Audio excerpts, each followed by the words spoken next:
Coming up on Tech Thing, digitize all the photos with Epson's FastFoto FF-640. Peak Design's got a new bag. Shannon's getting her ham on. Will XPoint replace everything? And NVMe explained. It's all coming up on Tech Thing. FreshBooks is offering a month of unrestricted use to all our listeners, totally free right now, and you don't need a credit card for the trial. To claim your free month, go to freshbooks.com/techthing and enter TechThing in the How Did You Hear About Us section. I'm Shannon Morse. And I'm Patrick Norton. And this is Tech Thing, where we have something useful in every show. Or something incredibly fun and possibly deviant. That's true. Actually, we're all about wholesome today. We are, yeah. Yeah, we're getting down with a lot of photography gear today. That's going to be fun. Photography's good. I was tripping, so I saw a demo at Epson. Epson did a day in San Francisco, and you go see the new things. Yay. And one of the things, nice projectors, talk about that later, is Epson's FastFoto FF-640, which is this critter right here. My grandparents literally left thousands of photos behind. There are tons more at my mom's house. And digitizing photos, if you've ever done it, you want to hold that up for a second? Yeah. Digitizing photos, if you've ever done it on a flatbed scanner, takes forever, or it costs a fortune if you hire a professional. Enter Epson's FastFoto FF-640. If you scan at 300 DPI, it'll do a photo per second. Wow. Yeah. That's pretty fast. It's pretty crazy. I have it set to do 600 DPI right now because I want all of the information. All the things. It comes with a 30 photo auto feeder. If you're doing big photos like 6x8s or 8x10s, you'll want to do those one at a time. But for other stuff, you basically drop your photos in and hit the buttons. Should I scan them at 300 DPI so it can look fast, or should I do it at sort of I'm doing it at 600 DPI. Yeah, just do it that way. It's still pretty quick. Let's get it in a little bit. Okay, so we can actually see it. So these are like 1990s photos, and if we look at the application on my computer right here, it's really simple, right? It's a single step. You pick out, okay, we're gonna call it 1990s. I think these are winter and family in Michigan, Norton family. Yeah. No idea if this is correct, I'm guessing, but I'm demonstrating this for UR. It's going to create a subfolder for this. And it's a single step. You can scan the back and front simultaneously to get the notes on the back. And what you've been looking at right now is the FastFoto software. It's got optional smart photo fix, which can auto enhance, remove red eye, restore faded colors. And yeah, it's just going to sit there. And that's the slow version. That's the 600 DPI slow version. It's pretty quick.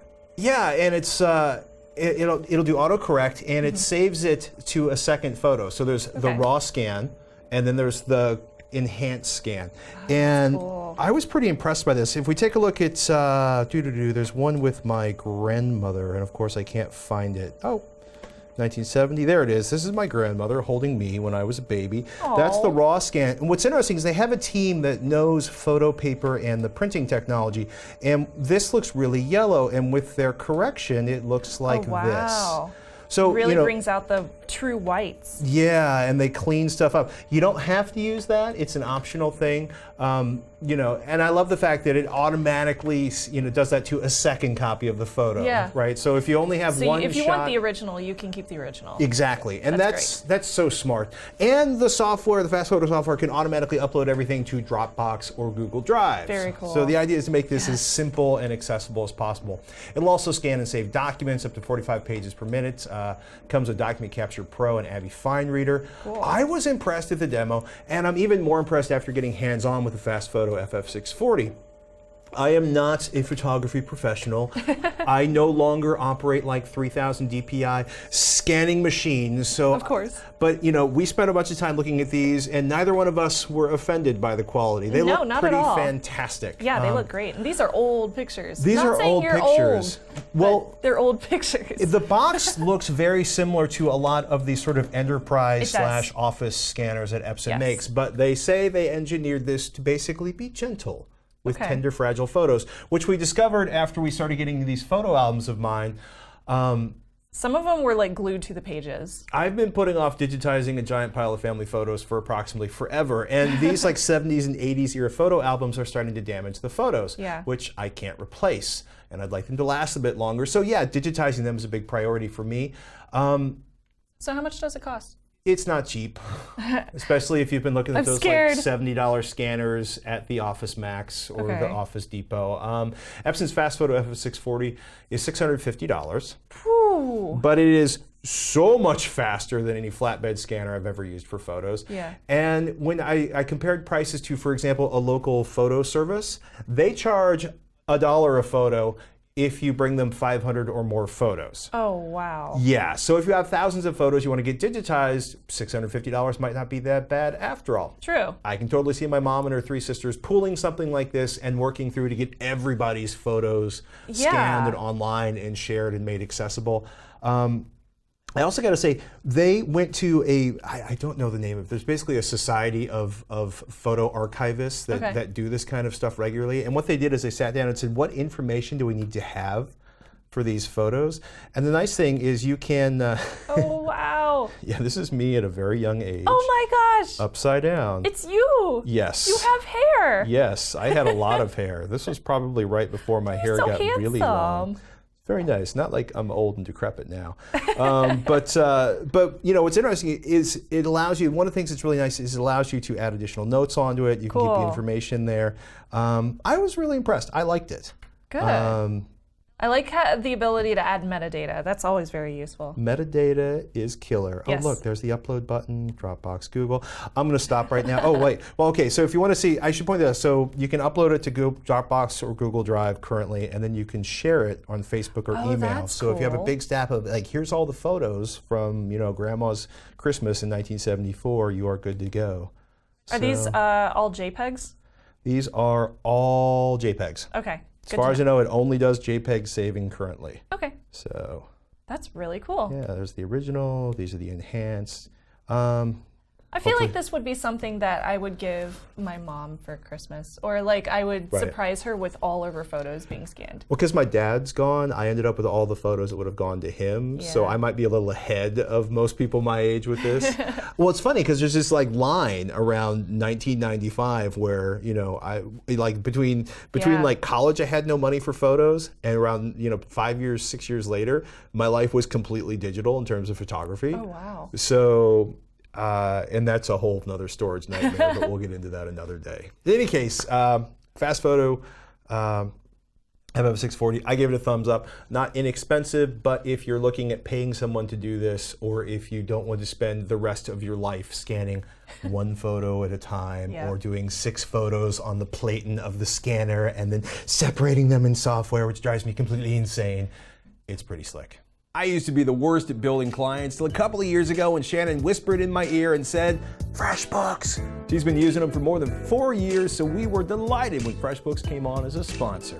They make creating and sending invoices extremely simple. Instead of putting off invoices till I'm desperate, I can create and send an invoice in about 30 seconds. Now FreshBooks is getting even better. They've redesigned their cloud accounting software from the ground up, custom built for exactly the way we all work. The all-new FreshBooks is not only ridiculously easy to use, it's also packed full of powerful features. Yes, you can create and send professional-looking invoices in less than 30 seconds, and the customizable invoice styles keep you looking professional. But the new dashboard view lets you know exactly where your money is and where it's going. You can set up online payments with just a couple of clicks and get paid up to 4 days faster.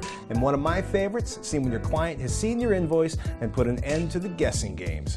Getting started on FreshBooks is extremely simple, even if you're not a numbers person, actually, especially if you're not a numbers person. FreshBooks is offering a month of unrestricted use to all of our listeners, totally free right now, and you don't need a credit card for the trial. To claim your free month, go to freshbooks.com/techthing and enter techthing in the How Did You Hear About Us section. That's freshbooks.com/techthing and enter techthing in the How Did You Hear About Us section, and we want to thank them for their support. I went to DerbyCon this past weekend and I decided to take my amateur radio, aka my ham test. So in case you guys are wondering, there are 3 different levels of testing that you can take, which will allow you to transmit data, you can transmit voice and Morse code over radio as opposed to just listening. The 3 different levels include Technician, General, and Amateur Extra, and they allow you to transmit on basically different frequencies. The FCC... I'm a lurker. You're a lurker. The FCC requires you to have a license to transmit. So I took the lower level technician license twice. I failed the first time. It happens. It did. It happened to most people in the room with me, surprisingly. But my ham friend was in there. He was one of the people giving the test, and he said, just try again, just do it again. So I did, and then I passed. Yay! So I tried to take the mid-level general exam because it's free after you pass technician, and I got 20 out of 35 on that one right, which is not bad for studying for the second one, but not good enough to get a general license. Well, you didn't study for the general license. I did not. Yeah. It was not bad. I just studied for technician, and I only studied about a third of the content, which was really bad on me.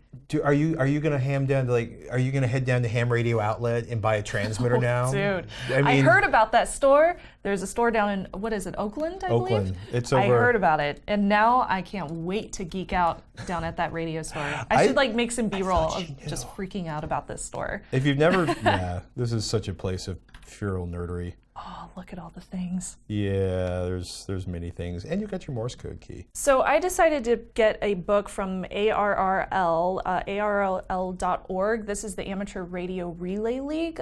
They are a national association for amateur radio enthusiasts.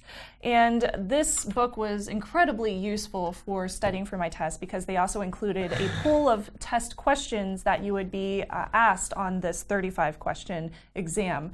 So what I really want to know is if there are any other hams out there watching Tech Thing, and if so, I'm brand new to this. I've done plenty of work with software-defined radio receiving, but I haven't delved into transmitting at all. So I'm a total newbie, and I would love for some recommendations about where to start, what radios you guys prefer. I know there's a few really good ones, like a $30 one on Amazon, which I'm totally getting, and some good resources and tutorials, et cetera, et cetera. So I would love your help.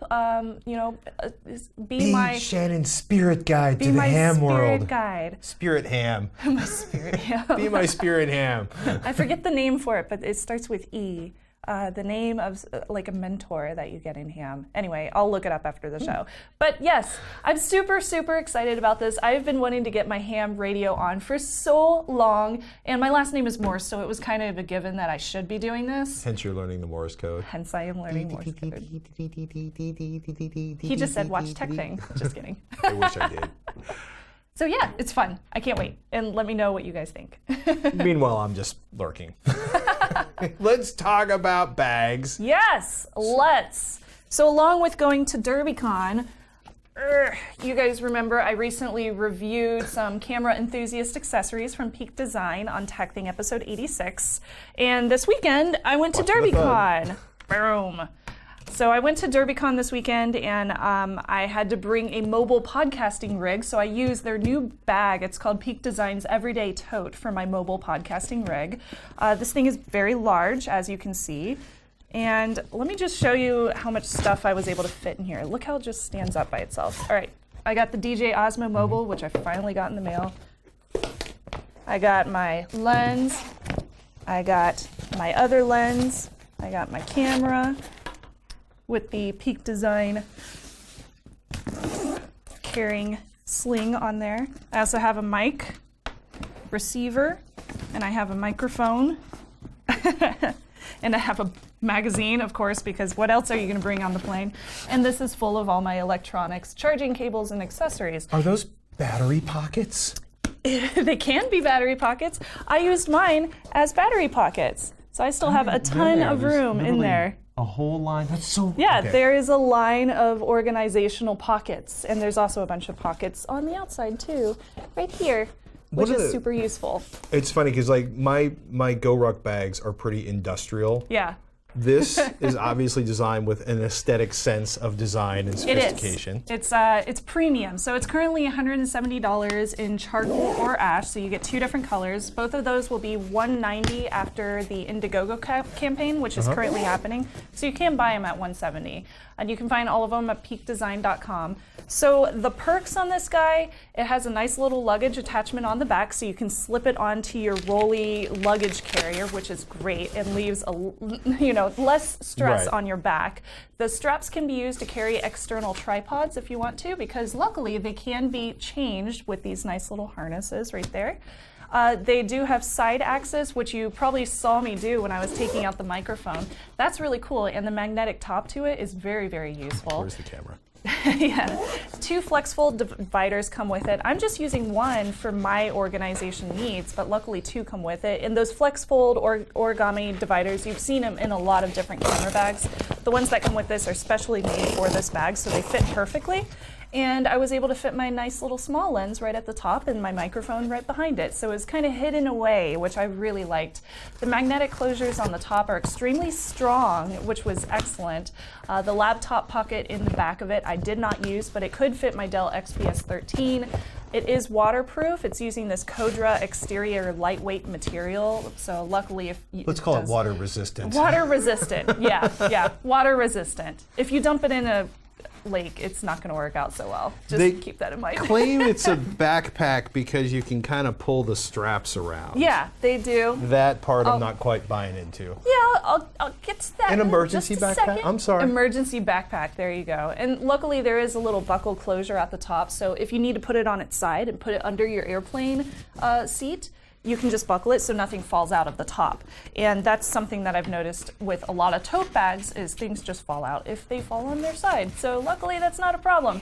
And lastly, there is a nice little keychain tether that comes on the front, and it uses the same kind of anchor hardware that these use from my previous review, which is very, very cool. Now, as you mentioned, although it is marketed as such, I would not wear this as a backpack. But as a crossbody, if you wanted to pull out those 2 straps long enough for a crossbody, you could do that, and that's fine. Is a crossbody where you wear it like... Yeah, kind of like that.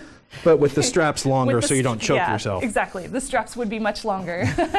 So there's no foam backing support, especially if you have an arch in your back, it kind of hurts. And there's no support, no kind of padding in those 2 straps. So if you put them on both of your shoulders and you're carrying stuff on your back, it's going to cut into your back a little bit, especially if you're carrying around this much gear. So that's about it. Yeah, exactly. You did it. See, it looks good, right? Pretty comfortable? It looks pretty comfortable. Yeah, I had no problem with that as a crossbody, and I liked it as a tote. It was great. Even one of my photography friends at the convention was like, "Where'd you get this thing?" And I was like, "It's a review, sorry." But it's from Peak Design, so if you want it. Yeah, it was very useful, especially if you're a camera enthusiast. They also say, you know, instead of being one of those totes that falls apart, you could use it for diapers too. The origami inserts. I've never actually gotten to play with origami inserts before. They're really cool. These are really slick because they do so many things. They do. So if you're interested in a good camera bag and you're not necessarily a fan of backpacks or messengers, now they have a different one on the line, and it's the tote bag. So that was the Peak Design Tote, Everyday Tote, for $170 right now, and you can find those over at peakdesign.com. I'm a fan. I might buy one myself. Maybe. It's very stylish. From the things that make Shannon and I scream and start kicking walls department, it's probably time to dump Adblock Plus and use something new and exciting. So I would just like to point out this nice little tweet over here by Christopher Soghoian, I believe. Sorry if I pronounced your name wrong. Adblock Plus takes a 30% cut from ad firms in exchange for showing acceptable ads to users. Just use uBlock Origin. And then he linked to this New York Times article, which is basically saying that Adblock Plus, which has purportedly supposed to be blocking ads for forever, is picking up advertisement revenue from these advertisement companies by letting their ads through to websites. Whitelisting. Yeah, they're whitelisting websites or advertisements on websites, and then they're getting a 30% cut of whatever revenue these advertisers get from these customers that they wouldn't have necessarily gotten before. Do you think they might be defining ads as acceptable and non-intrusive to end users because they are making revenue there? Kind of sounds like they're internet police, doesn't it? In any case, uBlock is completely free and open sourced and apparently run by a crew that are pretty rabid. It is available for Chrome. It is available for Firefox. Yay! And you want to do uBlock Origin, I am told by people who are in the know. And by the way, apparently it is coming for the Microsoft Edge browser, along with Ghostery and more. So uBlock Origin, our new pick for ad blocking. And as much as I don't want to block ads, and I kind of have one browser with no ad blocker and one browser with an ad blocker, because I've run into situations because there's so much cruft running behind, or the ads are so efficient, or I open up 5 windows while I'm researching and it plays 5 videos simultaneously. I got back 30% of my CPU.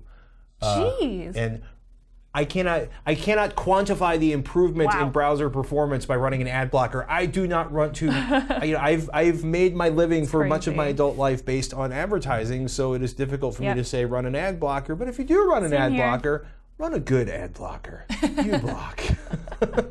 That's too funny. Oh my goodness. Don posted on patreon.com/techthing. I got a question about NVMe. What is it? Lol. This is a great question. Non-volatile memory express, also known as NVMe or NVM Express, is a way to make SSDs run faster than they can over SATA. That's good. Built from the ground up to make SSDs, and the PCI Express butt kick the PCI Express butt. PCI Express bus kick the most ass they can together. Wow, that was almost like a legit sentence. NVMe is either going to show up in an M.2 package for your laptop or a slot in your motherboard, which looks a lot like a SATA M.2 drive, except for the keying right there at the end. And let's see if I can actually get the next photo to show up. It also shows up, hey, look at that, kids, in an actual PCI Express card you plug into a slot. We're looking at an Intel 750 right there. So, why NVMe? Well, because SSDs are way different than rotating hard drives. SATA maxes out at 600 gigabits per second, which is awesome, but SSDs can go faster. That's why NVMe is running like straight on PCI Express. 4 lanes of Gen 3 PCI Express, and you'll have a max bandwidth of like 4 gigabytes per second. Wow. That's a lot more bandwidth to chew through. NVMe requires half the messages for 4 kilobit transfers, and NVMe can process multiple queues, like 65,536 simultaneously, up from, I believe, 1 on SATA. That is going to be a huge help for servers feeding massive websites, probably more so than, say, a PC running a game, but still, we like the opportunity to move data simultaneously. NVMe is only on the latest and newest laptops and desktops, and as we mentioned last week, comes at a price premium over a standard SSD, but can easily deliver 5x the read performance and 3x the write performance, like 500 times and 300 times the read and write performance when compared side to side by SATA SSDs. If you spend your days editing and processing photos, that could be huge, or anything else that involves lots of huge transfers and moving stuff back and forth to your hard drive.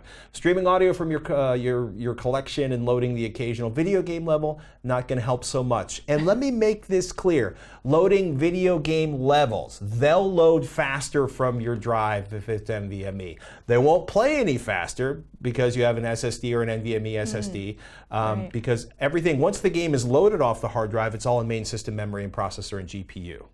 Just saying. Okay. Because there's always like, will I speed up my games with an SSD? No. But you will load your games faster. And if the levels are huge, that can make a huge difference. That's awesome. And while we are talking speed, Scott Shabalam posted on youtube.com/techthing. Patrick, I have a question. My PC will be good enough for another year or two. Should I wait until Intel releases 3D XPoint technology before buying a new PC? XPoint is going to make all these laptops and consoles obsolete? Will it? Will it? Well, it's kind of a question there. There's a question mark at the end. So 3D XPoint, partnership between Intel and Micron. Intel will soon be selling Optane SSDs. We saw the first of those at Intel Developer Forum, while Micron's name for XPoint is QuantX. Which makes me think it's going to show up in the Doctor Strange movie. The original promises for XPoint when they announced it 2015 were 1,000x faster. Why am I saying X instead of times today? Times. I don't know. 1,000 times faster, 1,000 times longer lived than a flash drive, which is huge. But now that there are products, we're looking at a real-world boost, at least for 2016, of 10x performance over current SSD technology for the Optane drives coming later this year, along with around 2.5 times longer life. Again, this is for the first round of Optane drives, which we're going to see shipping before the end of this year. Okay. Next year, we expect to see XPoint memory and M.2 modules as system accelerators, aka Intel's Stony Beach. Later on, we'll see full-on DIMM modules with XPoint, as in gigabytes and gigabytes and gigabytes of storage moving stupid fast over the memory bus. But I think that's going to be on big data machines and massive cloud servers before it hits desktops, or before it really matters.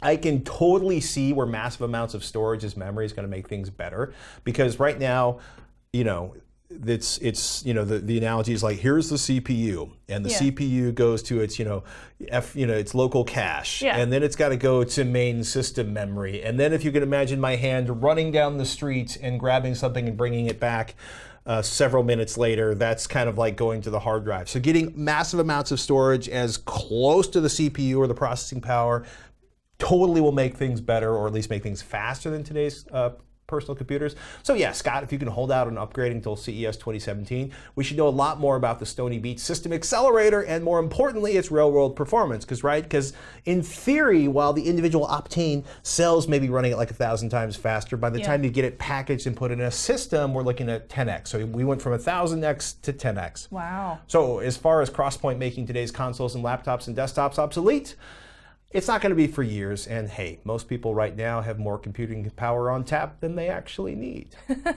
Just saying. That's true. That's true. Obsolete. Myself included. There's at least one computer running in this building right now that is at least 7 years old. Yeah, most likely. Yeah. You know the one? Is it obsolete? I have one too. It's still doing its job. It still works. Yeah. All right, remember, once in a while, put down your phone, step away from your screen, close the laptop, and do something analog.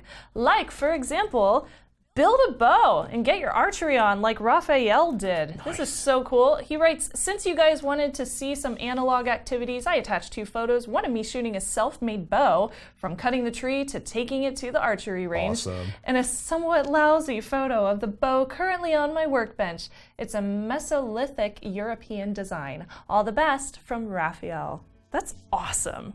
I am a huge archery nerd because Elvish is amazing. So I would love these. That's really cool.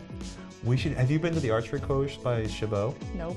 The place with the telescopes that's open on Friday and Saturday night. On the other side of the parking lot, there's an archery range, like an archery golf course. Oh my gosh. Ladies and gentlemen. I have to go there now. Yes!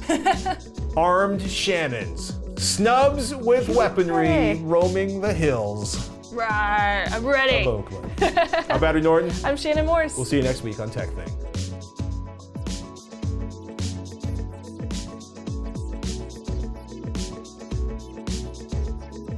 Just like to shoot him because I think it's cool. Oh, it's totally It makes me cool. feel like I'm an elf.